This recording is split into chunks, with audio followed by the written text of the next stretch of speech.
I recently realized that I haven't done a proper video about Les Paul Standard on my channel yet. Maybe it was because I've never been a huge fan of Les Pauls, never craved one, or maybe it was because I just didn't have my own and I didn't really have the opportunity to review one on my channel. And now I feel a bit inspired to make a video about Les Paul Standard because first of all, I got a beautiful one on loan from Guitar Story, and secondly, I recently bought a very interesting book about Les Paul bursts. So I did some research, I read the book, and there's some information that I want to share with you, and I also want to play the Les Paul Standard that I have on loan. So the origins of the Les Paul guitars go all the way back to the 50s. During this time, the manufacturers of guitars were rapidly releasing new innovative models, competing with one another.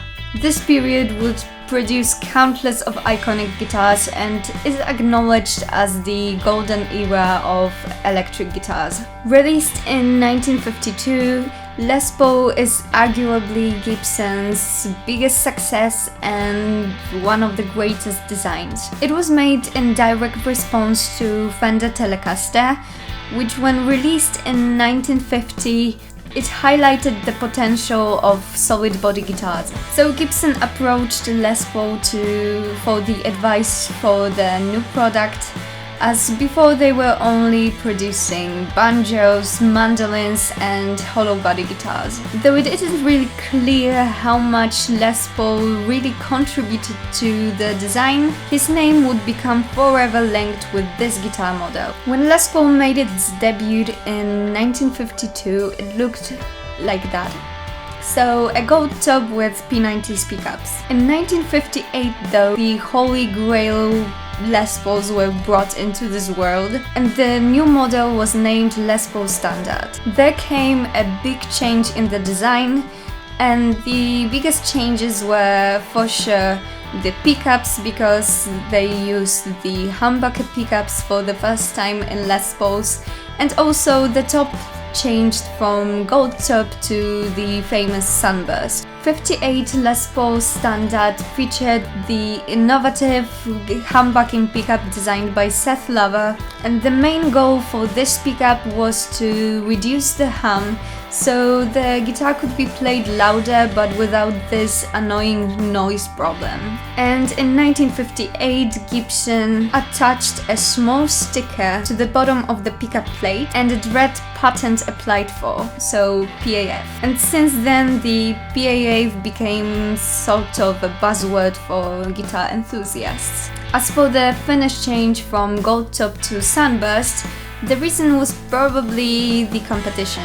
1958 was the year when Fender released a 3-tone Sunburst on models such as Stratocaster or Jazzmaster, so Fender was slightly ahead and Gibson probably wanted to catch up. The 58 Les Paul Standard also featured a Tune-o-matic bridge, an aluminium tailpiece, the Cluson tuners, gold top hat knobs and cream plastics. And as for the changes, not only finish changed, but also the top structure changed from a random width 3-piece to a center glued 2-piece. Now it may seem a bit odd, but back then the Sunburst Les Pauls weren't really that successful and popular. There were only about 1700 produced and Gibson entirely dropped them out of the catalogue in 1960. And it was then replaced by the SG. And it seems really strange knowing that the early Sunburst models are right now one of the most sought after guitars in the world. Les Paul's legend though was ultimately shaped by its players.